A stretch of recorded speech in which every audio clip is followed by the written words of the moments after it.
เบิ่งกันเด้อหนึ่งสองสาม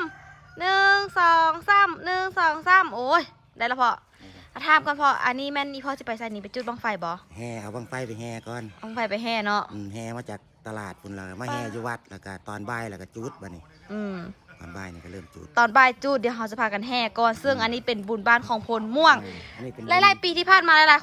ยคนยังบอลเห็นว่ามีบุญบังไฟเพราะว่ามันเป็นช่วงโควิดแต่ว่านี่มันโควิดเริ่มซาขึ้นไปหลายแล้วก็เลยกลับมาสู่ประเพณีอันดีงามคือเก้าก็คือการจุดบังไฟของบุญบ้านพลม่วงและยังมีหมู่บ้านอื่นได้นำบังไฟมาจุดในหมู่บ้านพลม่วงเช่นเดียวกันนะทุกคนเลยปีที่แล้วอีพ่อลงแข่งแต่ปีนี้ไอ้ตาลงแข่งนะพ่อเนาะปีที่แล้วพ่อลงแข่งปีที่แล้วพ่อลงแข่งแต่ว่าผู้ของแซมกับบ้านพลม่วงหมู่บ้านอื่นกับมาแข่งแต่ปีนี้บ่ฮู้จะเป็นทางบ้านอื่นบ่ที่ลงมาแข่งนำบ่ฮู้เนาะเดี๋ยวเราต้องท่าเบิ่งนำกันเนาะอันนี้ของอีพ่อเองว้าว Amazing มากนะคะและ Amazing ไปอันนี้น้องไทเกอร์ไปอันนี้เราจะแห่กันด้วยรถคันนี้เลยปีที่แล้วนี่พ่อรถกุ๊กกิ๊กเลยทุกคนแต่ปีนี้จะเป็นรถคันนี้เลยเนาะมาพ่อไปเอาขึ้นเลยแต่ไปย่างพากินข้าวซาหากันแล้วนี่ทุกคนเนาะอันนี้เป็นบรรยากาศรอบๆที่เฮือนน้องตุ๊กเองเห็นบ่โอ้บรรยากาศดีได้เตรียมพร้อมแล้วโอ้สปีดจัดเต็มเถอะวะจัดเต็มทุกปีเลยสปีดนี่น่ะพ่อไทยฮู้มงนี่พอจะงามพ่อไทยฮู้มุมนี่งามไทยฮู้กับลุงลาวพี่น่ะมาไทเกอร์ไทยฮู้ก่อนไทเกอร์หนึ่งจับนำการ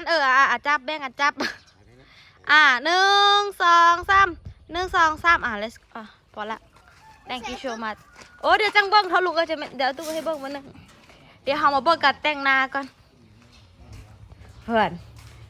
ให้ยังไงก็ได้ให้ตลกที่สุดว้า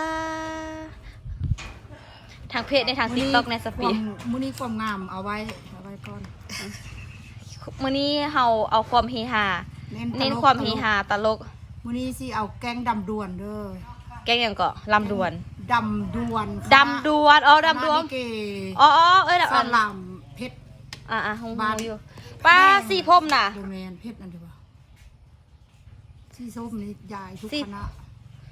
สีพรมอ่ะมาแล้วว่ะมึงเอาคิ้วนะมึงสิมาเอาหน้าเดี๋ยวกูบ่ทันได้ท่านี่บ่ได้อาบน้ำซ้ำวุ่นน่ะตายให้กิ๊กสบายดีมาแล้วว่ะได้ล่ะกุ้งเราครบส่วนนี่ตอนหักโอ้ยเพราะว่าไปอาบน้ำก่อน